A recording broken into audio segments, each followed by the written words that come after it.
Le soleil de l'après-midi inondait les grandes fenêtres légèrement embuées de la boulangerie Sunlit Sweets à Portland, Oregon, baignant la petite boutique d'une lumière chaude et dorée qui se reflétait sur les parquets polis. L'arôme du pain fraîchement cuit, du glaçage sucré et d'un gâteau à la vanille tiède emplissait l'air mêlé au doux bourdonnement d'un vieux jukebox dans un coin qui jouait un jazz léger, semblant transporter les clients dans une époque révolue. Les murs de la boulangerie étaient ornés de carreaux pastel et un petit présentoir abritait des boîtes à biscuits artisanales décorées de rubans colorés.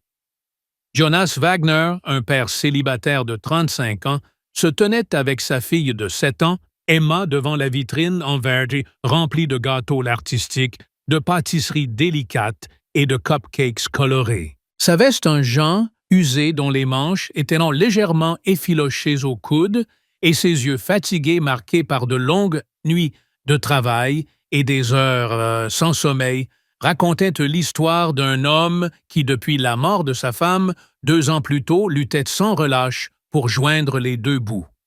Il travaillait le jour comme concierge dans un immeuble de bureaux du centre-ville de Portland, nettoyant les sols et remplaçant les ampoules défectueuses, et la nuit, il nettoyait des bureaux dans un centre commercial pour payer les factures qui s'étaient accumulées après les séjours à l'hôpital de sa femme.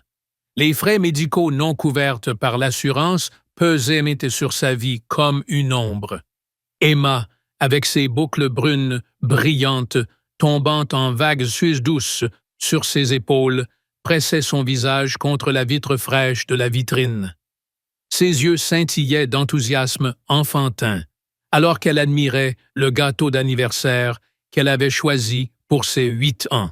C'était une petite œuvre d'art, 3 étages de gâteau moelleux, à la vanille, recouvert d'un glaçage pastel bleu et lavande orné de délicates fleurs en sucre, semblables à des pétales dans un jardin printanier.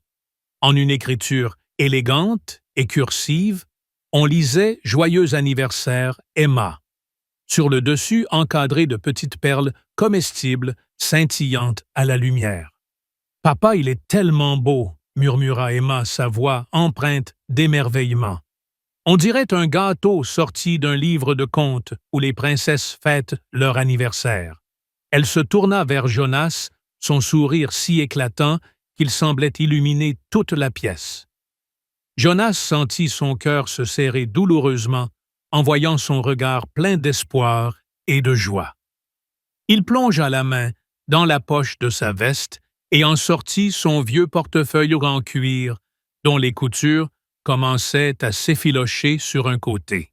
Avec des doigts tremblants, il l'ouvrit et compta les billets froissés qu'il contenait lentement, comme s'il espérait que par miracle, plus d'argent apparaîtrait.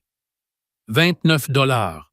Le gâteau coûtait 70 $. Ses épaules s'affaissèrent alors que la réalité le frappait comme un vent froid. Il avait économisé pendant des semaines, mettant chaque centime de côté, renonçant à son café matinal et travaillant pendant ses pauses déjeuner pour offrir quelque chose de spécial à Emma pour son anniversaire. Mais une réparation imprévue de sa voiture, une boîte de vitesse défectueuse qui l'avait lâché sans prévenir, avait réduit ses projets à néant. Sans la voiture, il ne pouvait pas se rendre au travail. Et sans travail, il n'y avait pas d'argent pour le loyer, la nourriture ou quoi que ce soit d'autre. La jeune employée de la boulangerie Lena, une femme amicale avec une queue de cheval rousse et un badge nominatif légèrement de travers sur son tablier, attendait patiemment derrière le comptoir. Ses yeux trahissaient de la compassion alors qu'elle observait les gestes hésitants de Jonas recomptant les billets, comme s'il pouvait changer le résultat. « Je suis vraiment désolé », murmura Jonas, la voix lourde d'embarras évitant le regard d'Emma. « Je pensais avoir assez économisé, mais cette semaine j'ai dû faire réparer la voiture et… » Il s'interrompit, incapable de terminer sa phrase, surtout devant Emma. qui continuait d'admirer les fleurs en sucre sur le gâteau comme s'il s'agissait de la plus belle chose qu'elle ait jamais vue. Emma se tourna vers lui, ses grands yeux bruns pleins d'une compréhension bien au-delà de ses 7 ans. « C'est pas grave, papa, dit-elle doucement, posant sa petite main sur son bras, ses doigts chauds contre le tissu rugueux de sa veste. On n'a pas besoin d'un gâteau cher. Tu as dit qu'on pouvait faire des biscuits à la maison, et c'est tout aussi amusant. On peut faire ceux avec des pépites de chocolat, ceux que maman aimait. » Sa voix était si sincère, si pleine d'amour, que Jonas sentit les larmes lui monter aux yeux. Il s'agenouilla devant elle, alignant leurs visages, et repoussa une mèche de cheveux de son front. « Je sais, ma chérie, dit-il doucement, la voix enrouée alors qu'il luttait contre la boule dans sa gorge. Mais je voulais t'offrir quelque chose de vraiment spécial. Tu mérites tellement plus que ce que je peux te donner en ce moment. » Emma sourit un sourire si pur et lumineux qu'il éclipsa un instant toutes ses inquiétudes. « Tu me donnes tout ce dont j'ai besoin, papa. Tu travailles si dur et tu me lis des histoires tous les soirs, même quand tu es fatigué. Et tes crêpes sont les meilleures du monde. » Elle posa sa petite main sur sa joue et pendant un instant, Jonas eut l'impression que tout ce qu'il avait enduré les nuits, sans sommeil, les longues heures de travail, l'inquiétude constante de la prochaine facture, en valait la peine juste pour voir ce sourire. De l'autre côté de la boulangerie, assise à une petite table avec une tasse de café, Clara Hoffman avait observé la scène.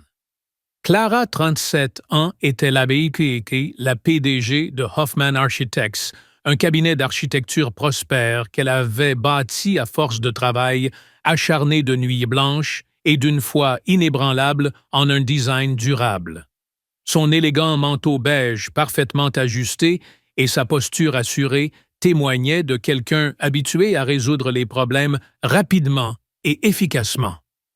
Pourtant, quelque chose dans ce père et sa fille, l'amour évident entre eux et la dignité silencieuse avec laquelle ils affrontaient leur déception, la toucha d'une manière qu'elle n'avait pas anticipée.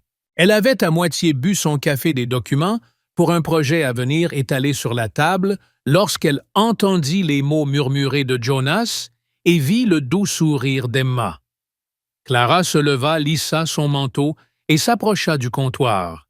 Ses talons claquaient doucement sur le parquet, un son qui résonnait doucement dans l'atmosphère paisible de la boulangerie. Jonas leva les yeux surpris alors qu'elle s'approchait sa main, toujours posée sur l'épaule d'Emma. « Excusez-moi, » dit Clara doucement à Lena, qui observait la situation avec une expression de compréhension silencieuse. « Je voudrais acheter ce gâteau pour la jeune fille. » Elle désigna le gâteau d'anniversaire qui captivait toujours l'attention d'Emma, ses fleurs en sucre scintillant sous la lumière du soleil de l'après-midi. Jonas secoua immédiatement la tête, son visage mêlant surprise et malaise. « C'est incroyablement gentil de votre part, mais je ne peux pas accepter la charité, dit-il, sa voix ferme mais polie, tentant de préserver sa dignité. Je trouverai un autre moyen de rendre l'anniversaire d'Emma spécial. » Clara sourit, un sourire chaleureux et sincère qui fit briller ses yeux noisettes. Elle se pencha légèrement vers Emma, qui la regardait avec curiosité, ses boucles s'agitant légèrement alors qu'elle inclinait la tête. « Ce n'est pas de la charité, » dit Clara gentiment.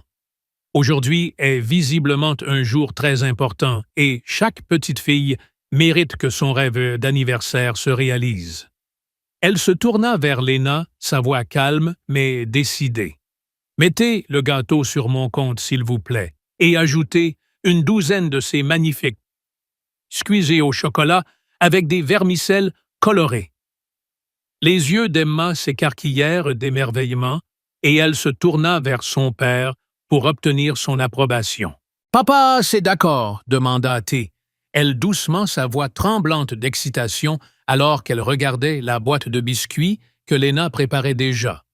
Jonas lutta un instant avec sa fierté, sa main, toujours sur l'épaule d'Emma, ses doigts légèrement crispés. Il regarda Clara dans les yeux et au lieu de la pitié, il y trouva une véritable bienveillance, une chaleur qui le surprit et fit fondre lentement sa résistance. Finalement, il hocha la tête lentement, un petit sourire aux lèvres. Que dit-on à la gentille dame Emma? Merci, merci beaucoup, dit Emma, sa voix à peine plus qu'un murmure, alors qu'elle rayonnait en regardant Clara, ses joues légèrement roses de joie. C'est le plus beau gâteau que j'ai jamais vu. Clara s'accroupit pour être à la hauteur d'Emma, ses mouvements doux et mesurés. « Comment tu t'appelles, ma chérie » demanda-t-elle, sa voix aussi douce que le glaçage du gâteau. Emma Marie Wagner répondit, Emma timidement triturant nerveusement l'ourlet de son pull. « Aujourd'hui, j'ai 8 ans et papa dit que c'est à 8 ans que commencent les meilleures aventures. Oh, ton papa a tout à fait raison, dit Clara, sa voix pleine de chaleur. 8 ans, c'est un âge magique. Quelles aventures tu prévois? » Emma commença à parler avec enthousiasme de ses rêves de devenir exploratrice, des livres sur les pirates qu'elle avait trouvés à la bibliothèque scolaire et d'une cabane dans les arbres qu'elle voulait construire un jour avec son père. Ces mots jaillissaient, accompagnés de gestes vifs, et Clara l'écoutait avec un sourire qui s'élargissait. Pendant qu'Emma parlait, Clara engagea la conversation avec Jonas. Elle apprit qu'il travaillait comme concierge et agent d'entretien pour payer les factures laissées par la maladie de sa femme. Auparavant, il était ingénieur en construction, mais il avait abandonné ce métier car les longs voyages et les horaires irréguliers rendaient impossible de fournir à Emma la stabilité dont elle avait besoin après la perte de sa mère. « Je me dis toujours que c'est temporaire, » dit Jonas doucement, tandis qu'Emma était distraite par la décoration d'un gâteau dans la vitrine où un boulanger appliquait du glaçage avec des mouvements précis et artistiques. « Que je finirai par maîtriser les factures et donner à Emma la vie qu'elle mérite. » Clara hocha la tête avec compréhension, les mains dans les poches de son manteau absorbant les mots de Jonas. « On dirait que tu lui donnes déjà exactement ce dont elle a besoin, dit-elle. De l'amour, de l'attention et la sécurité, de savoir qu'elle est la personne la plus importante de ta vie. » Jonas baissa les yeux, un léger sourire aux lèvres, caressant du pouce le bord de la carte de visite qu'il tenait encore. « Parfois, j'ai l'impression que ce n'est pas assez. » Clara observa cet homme visiblement épuisé, mais qui n'avait pas abandonné, dont l'amour pour sa fille transparaissait dans chacun de ses gestes. Elle sortit une carte de visite de sa poche et la lui tendit. « Hoffman Architects recherche des chefs de projet expérimentés, dit-elle. Nous concevons des bâtiments résidentiels et commerciaux durables, et je cherche quelqu'un qui comprend à la fois l'aspect technique et humain de la construction. » Jonas fixa la carte les mots « Clara Hoffman, PDG », inscrits en une police simple et élégante. « Madame Hoffman, j'apprécie l'offre, mais je ne peux pas accepter un emploi par pitié, » dit-il sa voix calme mais ferme. « Ce n'est pas de la pitié, » répondit Clara, avec insistance, ses yeux fixés sur les siens. « C'est une question d'affaires. Je cherche la bonne personne pour ce poste depuis des mois, et je vois en vous quelqu'un qui assume ses responsabilités et qui a élevé une fille aussi merveilleuse malgré des circonstances difficiles. Ce sont des compétences qu'on n'apprend pas à l'école. » Avant de quitter la boulangerie, Emma se tourna vers Clara, qui portait soigneusement la boîte, contenant le gâteau, ses petites mains serrées autour du carton. « Madame Clara, voulez-vous venir à ma fête d'anniversaire ?» demanda-t-il, elle, timidement. « Il n'y aura que papa, moi, et peut-être Madame Carter, notre voisine, mais on jouera à des jeux et papa fera ses célèbres sandwichs au fromage et à la tomate. » Clara sentit son cœur fondre devant cette invitation le geste d'un enfant qui avait si peu, mais voulait partager tant. Je serais honoré. Emma dit, elle, sa voix empreinte d'émotion. À quelle heure dois-je être là? En quittant la boulangerie, Emma tendit à Clara une petite feuille de papier pliée. C'est pour vous, dit-elle, timidement. C'était un dessin qu'Emma avait réalisé avec des crayons de couleur un arc-en-ciel au-dessus d'une maison, avec un soleil brillant au-dessus et 3 bonhommes allumettes se tenant la main. Merci d'avoir rendu mon anniversaire si spécial, ajouta Emma. Clara serra le dessin, les yeux humides d'émotion. À cet instant, elle sut que cette journée et cette rencontre étaient bien plus qu'un simple acte de bonté. C'était le début de quelque chose qu'aucun d'eux n'aurait pu prévoir, une étincelle qui allait allumer un nouveau chapitre dans leur vie. L'air frais de l'automne à Portland soufflait dans les rues, charriant le bruissement des feuilles sèches et peignant la ville de nuances de rouge, d'orange et d'or. Jonas Wagner se tenait devant le bâtiment moderne de Hoffman Architects, un immeuble de plusieurs étages aux grandes fenêtres de verre réfléchissant la lumière du soleil couchant. C'était son premier mois en tant que chef de projet et un mélange d'espoir, de nervosité et de détermination à faire ses preuves l'accompagnait à chaque pas. Le bureau vibrait d'activité, les téléphones sonnaient les imprimantes, ronronnant, et le murmure discret des réunions emplissait les espaces de travail ouverts. Le bureau de Jonas était un chaos de plans de construction de notes et d'une tasse de café que Emma lui avait offerte pour son dernier anniversaire, une simple tasse blanche ornée de cœurs colorés et du mot « Papa » écrit d'une écriture enfantine maladroite. Chaque matin avant de quitter la maison, il lisait une histoire à Emma, même si cela signifiait sacrifier du sommeil. Ces petits moments étaient un de ses ancres, lui rappelant pourquoi il se battait si fort malgré les nuits sans sommeil et l'inquiétude constante des factures.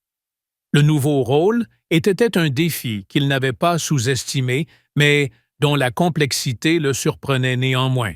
Il était habitué à travailler de ses mains, nettoyer des sols, réparer des tuyaux, déplacer des meubles dans des immeubles de bureaux, mais le monde de la gestion de projet était un labyrinthe de calculs, de budget, de calendrier, de négociations avec les fournisseurs et de coordination d'équipe aux priorités souvent divergentes.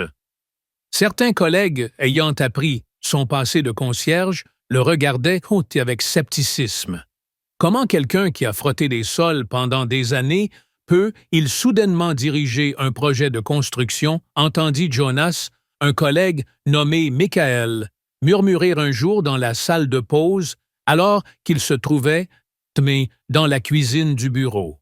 Les mots piquèrent comme une d'épine, mais Jonas ravala sa colère. Il savait qu'il devait faire ses preuves par des actes, pas par des mots ou des justifications. Il se promit de donner le meilleur de lui-même chaque jour, même si cela signifiait faire des heures supplémentaires ou se plonger dans des dessins techniques qu'il n'avait pas lus depuis des années. Clara Hoffman, sa patronne, fut une alliée inattendue dans ce nouveau chapitre de sa vie. Elle ne l'avait pas seulement embauché, mais prenait le temps de l'initier au rouage de l'entreprise. Au cours des premières semaines, il se rencontrait régulièrement dans son bureau, une pièce lumineuse avec vue sur l'horizon de Portland. Autour d'une grande table en bois couverte de plans pour de nouveaux projets résidentiels, Clara lui expliquait les subtilités de l'architecture durable, le cœur de Hoffman Architects. « Nous ne construisons pas seulement des bâtiments, dit-elle un après-midi, penchée sur une esquisse d'un toit végétalisé. Nous créons des espaces où les gens vivent riant et se sentent en sécurité. Chaque projet doit rendre quelque chose à la communauté, à l'environnement. » Jonas hocha la tête, impressionné par sa passion, et sentit sa propre enthousiasme pour le métier qu'il avait autrefois aimé en tant qu'ingénieur en construction revenir peu à peu. C'était comme si une partie de lui, endormie depuis longtemps, se réveillait. En dehors du travail, Clara commença à passer plus de temps avec Jonas et Emma, comme si c'était la chose la plus naturelle du monde. Un samedi après-midi, elle les invita à une promenade dans le Forest Park, une vaste zone naturelle à la périphérie de Portland, où de grands sapins touchaient le ciel et le chant des oiseaux emplissait l'air. Emma courait devant ses bottes en caoutchouc, éclaboussant les petites flaques, ramassant des feuilles d'automne colorées. « Regarde, Madame Clara, cette feuille ressemble à une étoile criotée, elle brandissant une feuille d'érable rouge vif dont les pointes formaient comme des rayons. » Clara rit ses yeux brillants de joie et glissa la feuille dans la poche de son manteau comme s'il s'agissait d'un trésor précieux. Jonas observa les deux courant entre les arbres et ressentit une chaleur dans sa poitrine qu'il n'avait pas ressentie depuis la mort de sa femme. Clara n'était pas seulement une patronne. Elle devenait une amie, quelqu'un qui chérissait le rire d'Emma autant que lui et qui savait apprécier les petits moments qui composaient leur vie. Cependant, tout n'était pas facile, surtout pour Emma. À l'école, elle rencontrait des difficultés qui brisaient le cœur de Jonas. Certains enfants de sa classe avaient entendu que son père n'avait pas pu payer le gâteau d'anniversaire et il s'en servait pour la taquiner. « Ton papa est pauvre », lui avait dit un garçon nommé Liam un jour, dans la cour de récréation, ses mots acérés comme des aiguilles.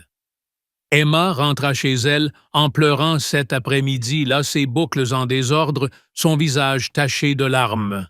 Jonas se sentit impuissant en la prenant dans ses bras, son petit corps tremblant contre sa poitrine. « Je suis désolé, ma chérie, » murmura-t-il, il lui caressant le dos. « J'aimerais pouvoir arranger ça pour toi. » Il se demanda s'il avait échoué, si tous ses sacrifices n'étaient pas suffisants pour protéger Emma de la cruauté du monde. Ce soir-là, Clara passa par hasard pour déposer des documents pour un projet à venir.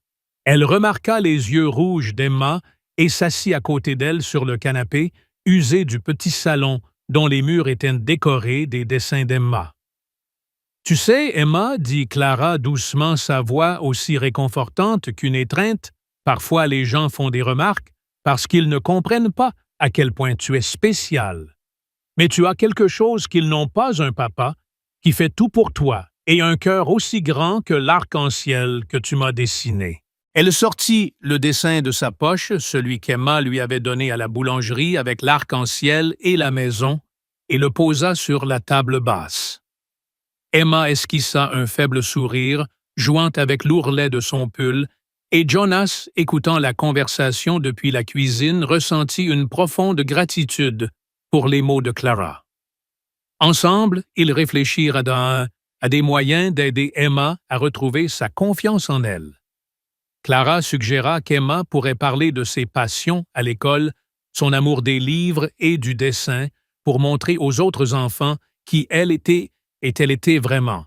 Jonas ajouta qu'ils pourraient écrire une histoire ensemble que Emma pourrait lire à ses camarades de classe. « Tu es plus courageuse que tu ne le penses », lui dit-il la main sur son épaule, et Emma hocha la tête, une étincelle de détermination dans les yeux. Les jours suivants, ils passèrent leur soirée à travailler sur une histoire d'une exploratrice courageuse vivant des aventures dans une forêt magique pleine d'animaux parlants et de trésors cachés. Clara venait souvent apportant des crayons de couleur et du papier et aidait Emma à trouver les bons mots. Entre-temps, Jonas eut l'opportunité de travailler sur un projet spécial chez Hoffman Architects, la conception d'un petit parc communautaire pour enfants dans un quartier défavorisé de Portland. Le parc devait être un lieu sûr pour les familles, avec des aires de jeu des bancs et un petit jardin communautaire, tout en matériaux durables. Jonas se plongea dans la tâche avec passion. Il passait des nuits à dessiner des esquisses inspirées par les rêves d'Em d'aventure et de cabanes dans les arbres. Il conçut une aire de jeux colorés avec une petite forteresse d'escalade en forme de bateau pirate et une zone pour des jardins communautaires où les enfants pourraient apprendre à cultiver des tournesols et des tomates. Il pensait à Emma, aux enfants comme elle, qui avaient besoin d'un endroit où ils pourraient simplement être des enfants sans le poids du monde sur leurs épaules. Clara fut impressionnée par l'engagement de Jonas. Lors d'une réunion, il présenta son projet devant toute l'équipe, sa voix calme mais pleine de conviction. « Ce parc n'est pas seulement pour les enfants, expliqua-t-il désignant les dessins détaillés. Il est pour les familles qui n'ont peut-être pas grand-chose, mais qui ont besoin d'un endroit pour se réunir, rire et créer de nouveaux souvenirs. » Certains collègues, y compris Michael, qui l'avait auparavant critiqué, hochèrent la tête avec approbation. Le projet fut adopté à l'unanimité, et Jonas ressentit pour la première fois depuis longtemps qu'il était dans son élément, qu'il créait quelque chose qui avait du sens. Mais les défis continuaient. Un jour, alors que Jonas faisait des heures supplémentaires pour respecter le calendrier du parc, l'école appela. Emma s'était disputée avec Liam, qui s'était à nouveau moqué de sa famille. Jonas se précipita à l'école, le cœur lourd d'inquiétude. Lorsqu'il arriva, il trouva Emma assise sur un banc, les bras croisés, les yeux fixés sur le sol. « Je lui ai dit qu'il était méchant, expliqua-t-elle doucement, sa voix tremblante. « Mais maintenant, j'ai des ennuis avec la maîtresse. » Jonas s'assit à côté d'elle et prit sa main, ses doigts chauds contre les siens. « C'est bien de te défendre, » dit-il doucement. « Mais parfois, il vaut mieux montrer qui tu es plutôt que de te battre. » Clara, qui avait accompagné Jonas après avoir appris la nouvelle, s'agenouilla devant Emma. « Tu sais, Emma, dit-elle, quand j'avais ton âge, j'entendais aussi parfois des choses méchantes. Mais j'ai appris que les meilleures histoires sont celles que nous écrivons nous-mêmes. Veux-tu partager ton histoire avec ta classe comme on en a parlé? » Emma hocha lentement la tête et les jours suivants, ils travaillèrent ensemble sur son histoire. Lorsque Emma la lut enfin devant sa classe, les autres enfants l'écoutèrent avec émerveillement, les yeux écarquillés.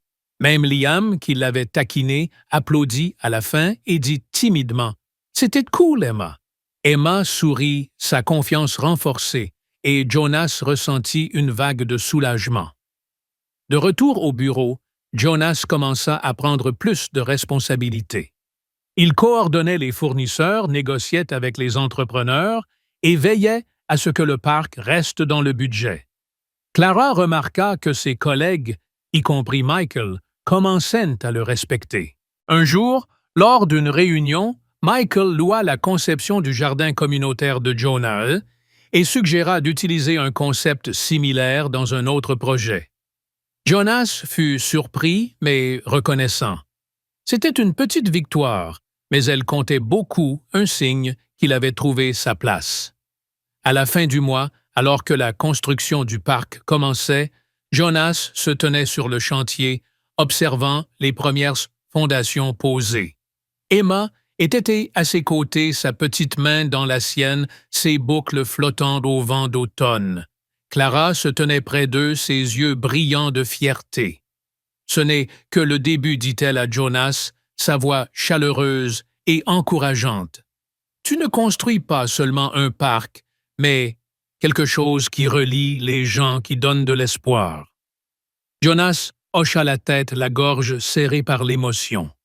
Il pensa à la boulangerie Sunlit Sweets, au moment où il pensait avoir déçu Emma, et à la manière dont un simple acte de bonté de Clara avait tout changé. Il ne savait pas où ce voyage les mènerait, mais, pour la première fois depuis des années, il sentit que l'avenir offrait plus que des factures et des soucis.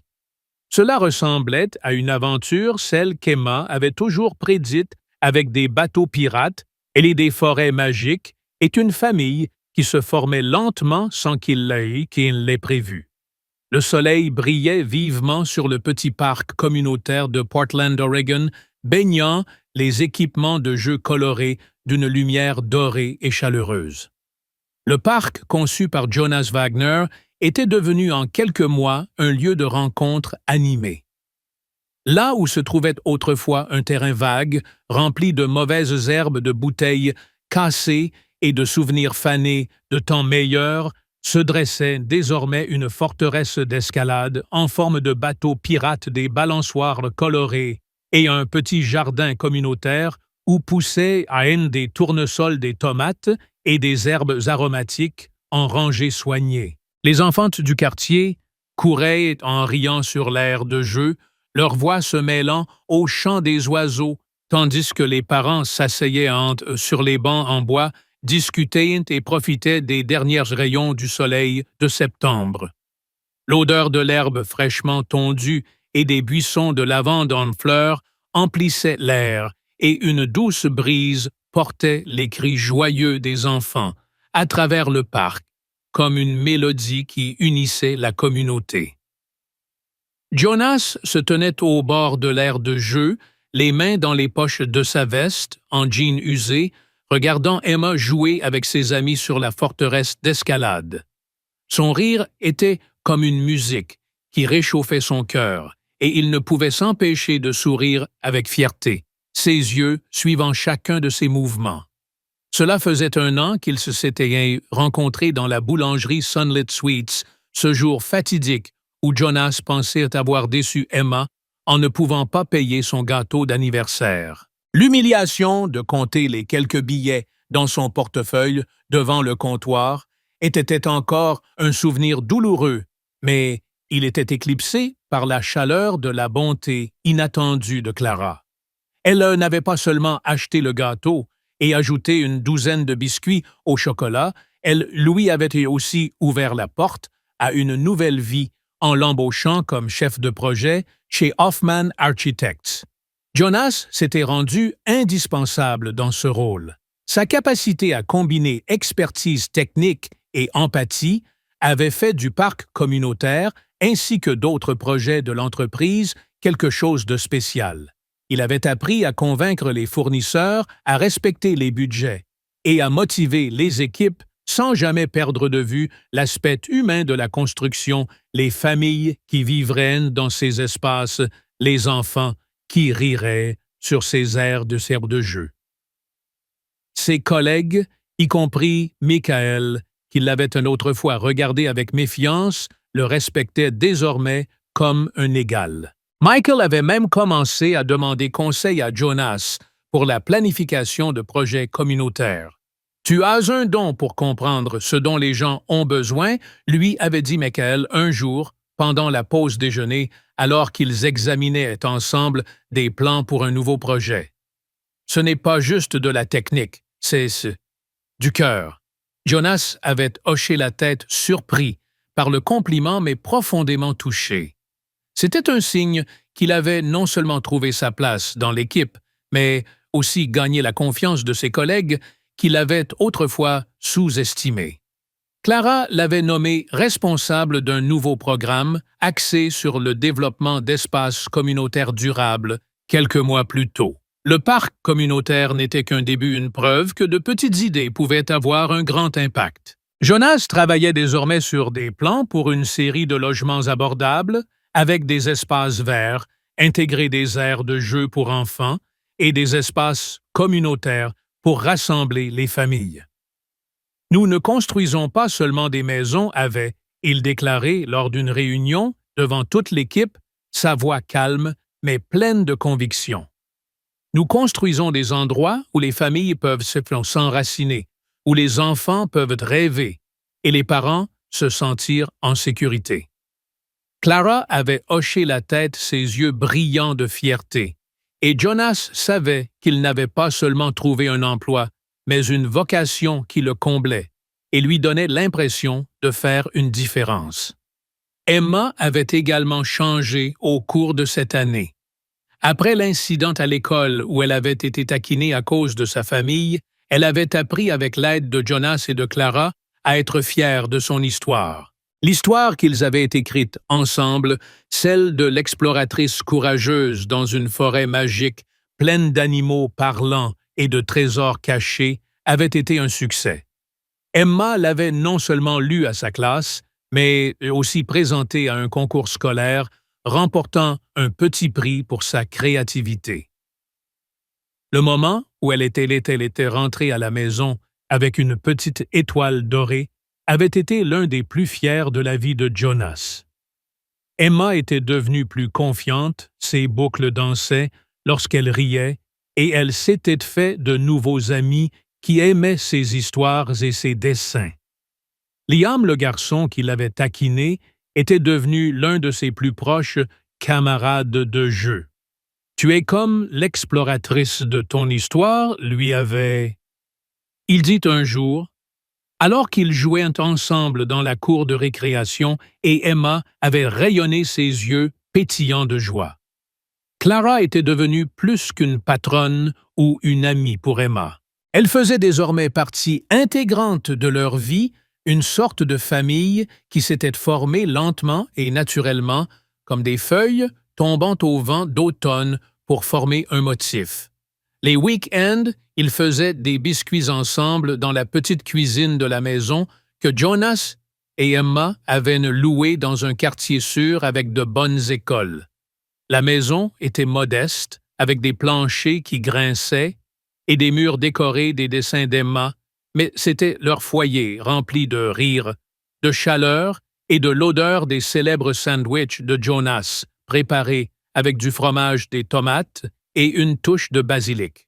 Clara apportait souvent de petits cadeaux, des crayons de couleur pour Emma, un livre sur l'architecture durable pour Jonas, mais c'étaient les moments partagés qui comptaient, les rires, les histoires, les soirées tranquilles, passées sur le canapé, usées à parler de leurs rêves, tandis que la pluie tambourinait contre les fenêtres à l'extérieur. Le jour du 9e anniversaire d'Emma Jonas avait décoré le parc avec des ballons colorés, des guirlandes et une longue table installée sous un grand érable. Il avait payé le gâteau lui-même, une merveille, à 3 étages de chocolat et de vanille, décoré de étoiles en sucre et du nom d'Emma en écriture argentée scintillante. C'était la première fois depuis des années qu'il vivait un tel moment sans l'angoisse des soucis financiers et la fierté qu'il ressentit en posant le gâteau sur la table était indescriptible. Clara avait insisté pour organiser les sandwichs et les boissons et apporta une boîte pleine de biscuits au chocolat faits maison préparés la veille avec Emma. Les enfants du quartier couraient, jouaient à cache-cache, grimpaient sur le bateau pirate et dessinaient à la craie sur le trottoir, tandis que les adultes discutaient et profitaient du soleil de septembre.